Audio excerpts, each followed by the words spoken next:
Take a look at this document from the Federal Reserve back in 1963. It's titled Automobile Installment Loans at Commercial Banks. Back then, the majority of car loan terms were under 36 months, with 69.5% of them being between 31 and 36 months. And only 0.7% of car loans were over the 36-month mark.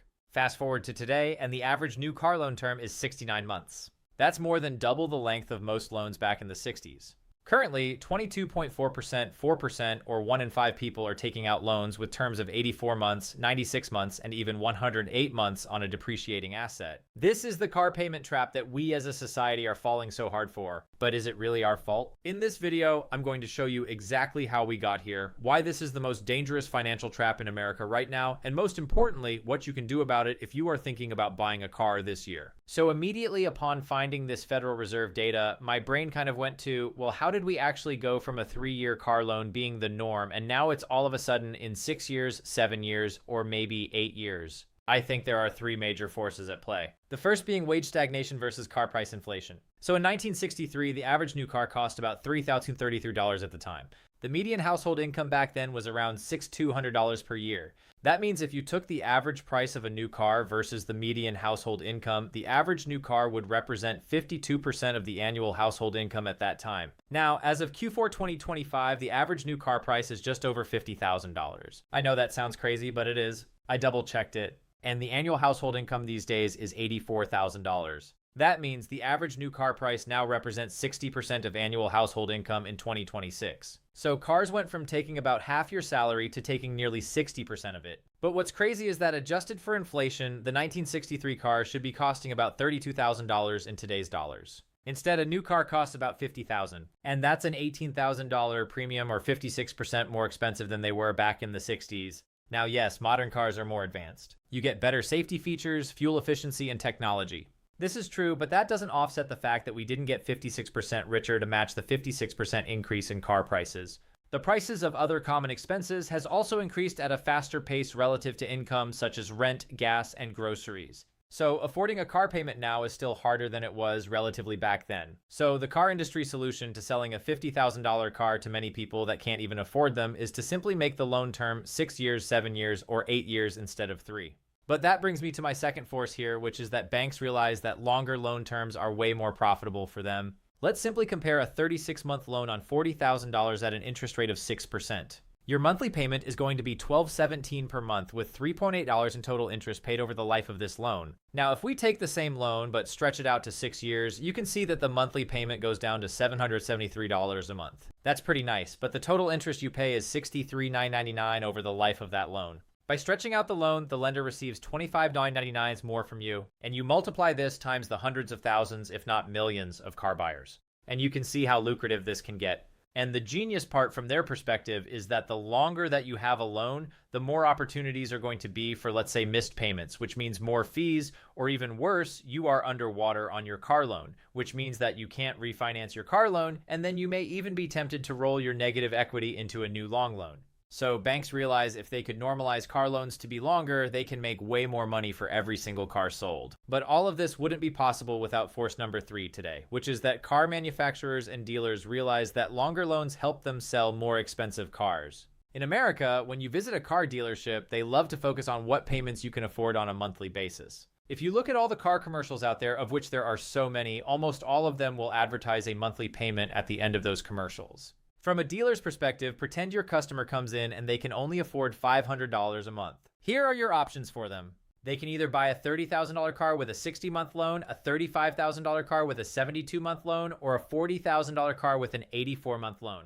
To the customer, it's the same monthly budget, but selling a more expensive car might make your dealership more a profit. So if car dealers are incentivized to sell pricier cars and car salesmen are also benefiting because they get a higher commission, you can see where the incentives are here and how misaligned they are. The car industry essentially has moved the goalposts on what's considered acceptable, and most people haven't even noticed it's happening. Why should a 6 to 7 year loan feel normal? And why is the average new car payment close to $750 per month? This is not normal by any means, but this is where our society is. To prove my point even further, let's just take a look at 2 car payment amounts from this popular auto dealer video on TikTok. What's the highest car payment you've seen? $200 on what? Suburban. Jeff, highest monthly payment you've ever seen? $3,700. Now, those payments are crazy, but I also want to quickly recap the state of the current market because I think it actually compounds this problem even further. If you watched my last video on the car market crash last year, you know that millions of people who bought cars during the pandemic markup era are now deeply underwater on their loans. But what I didn't talk about enough was that the longer loan terms have made this situation exponentially worse. So, in that previous video, I talked about a guy who bought a Tesla Model Y for $72,000 in 2022. However, in 2024, he still owed $52,000 on his loan, and the car was only worth $38,000. That means he was underwater on his loan by $14,000. Now, if he had taken out a 3-year or 36-month loan, he'd almost be done paying it off, if not already paid off, despite the depreciation and Elon repricing the Model Ys. Of course, you could probably point out that maybe he was forced to take a 5 or 6 or 7-year loan because if he made it a shorter loan in the first place, maybe he couldn't afford it at all. The main reason people are going underwater on car loans is that cars can depreciate faster than the rate at which they're paying down their loan balance. So I think that having a shorter loan term significantly reduces your risk of being underwater. So here's an example. On a $30,000 car with a 36-month loan, you might owe $20,000 on the principal balance after 1 year, while the car is still worth $24,000 to $25,000. But when you have a 72-month loan, after 1 year, you might still owe $26,000 on the car while the car is worth $24,000 and it's already putting you in the negative. That's why it's always suggested to put a higher down payment and try to combine it with a shorter loan term even if it's harder on your budget. But we will talk about that a little bit later in our last section today. Now, an exercise that everyone should do in order to not fall into this payment trap before you ever buy a car is to calculate your real costs. Let me show you what a car actually costs when you factor in everything. So we're going to use this Toyota Camry with a $32,000 sticker price. And this is still far below the average new car price in America. Let's look at a 36-month loan where you put 20% down. Your down payment is going to be $7,000 and you're getting a loan on $25,000. With an interest rate of 6.5%, you will have a monthly payment of $760 a month. And the total interest paid on this loan is $2612 over the course of this loan. Now here's what your monthly payment might look like after you factor in gas, maintenance, and insurance costs, as well as your car payment. You're looking at about $200 a month. And this is pretty crazy. You would think that if you were shelling out $200 a month, you'd be able to afford something like a BMW 5 Series or something like that. That's a huge misconception and is the exact reason why so many people you see are driving fancy cars like lifted trucks or exotic, German cars, but they're in mountains of debt. Realistically, $127 a month Allen on transportation payments is going to get you something like this Toyota Camry if you want to be within reason on your budget. Fast forward after the payments are over and your monthly cost with no car payment is still $500 a month. I did increase the maintenance cost here up $50 since as the car gets older, you'll naturally have to spend a little bit more per month.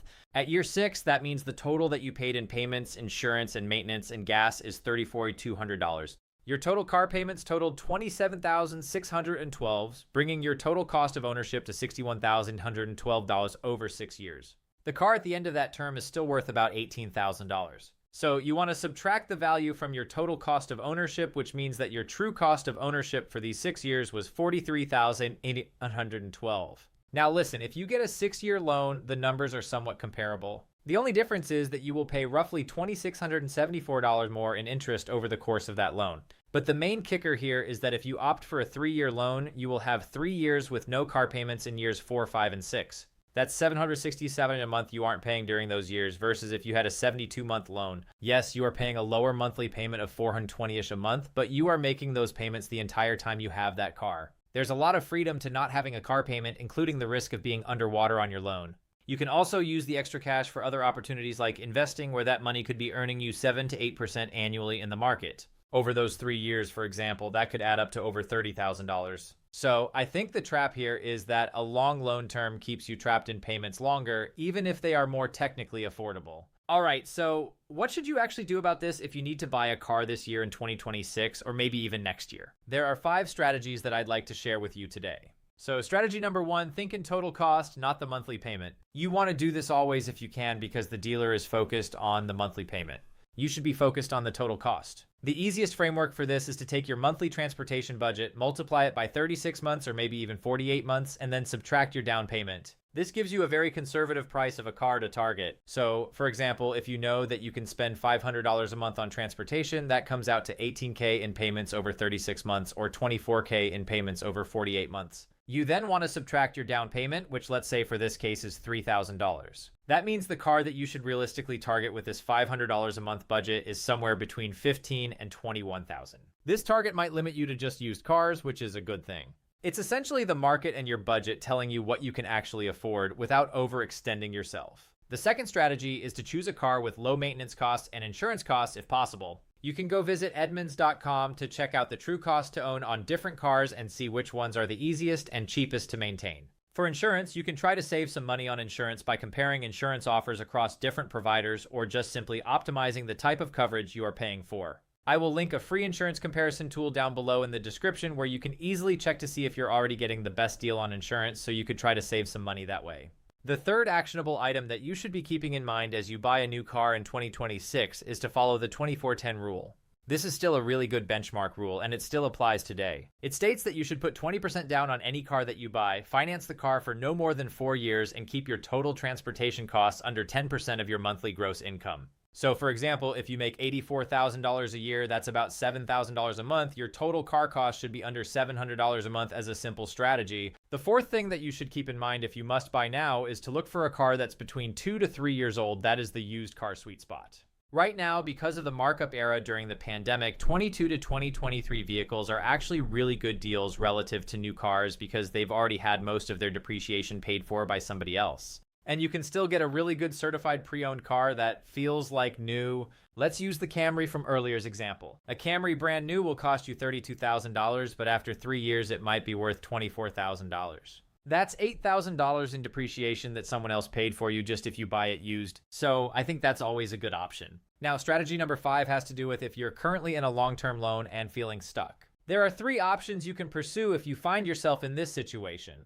The first is to make extra principal payments. So if you're in a 72-month loan right now, you can shave off 12 to 24 months off of that loan if you're willing to pay an extra $100 or $200 a month in prepayments. You want to check that your contract allows for this. But most contracts, you should be able to put down extra money towards the principal balance of that loan. The next is to simply drive it longer than the car loan.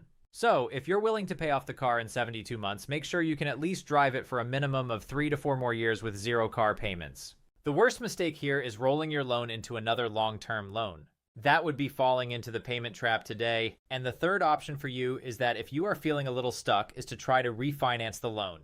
If your credit score has improved or interest rates drop, you could refinance the loan to a 36-month loan. The car payment might go up, yes, but at least you escape the trap faster and pay less in interest overall. In 1963, people took out 3-year car loans, paid off their cars, and drove them for years afterwards with no payment. It's certainly a lot harder to do that in 2026, but if you're watching this video and you want to compare yourself to the average American, they never stop having a car payment. If you can stick to a 3 or 4 year car loan, you're going to be in such a better spot financially than everybody else. And then you're going to be able to take that extra money and actually invest it. The auto industry has conditioned us to think that 6, 7, and 8 year loans are normal, but don't let them do that. If you enjoyed this video, you'll probably enjoy this one right here on car affordability. I share my full formula on how to calculate how much of a car you can afford. I'll see you guys in that video or a future one on the channel. Thank you for being here again.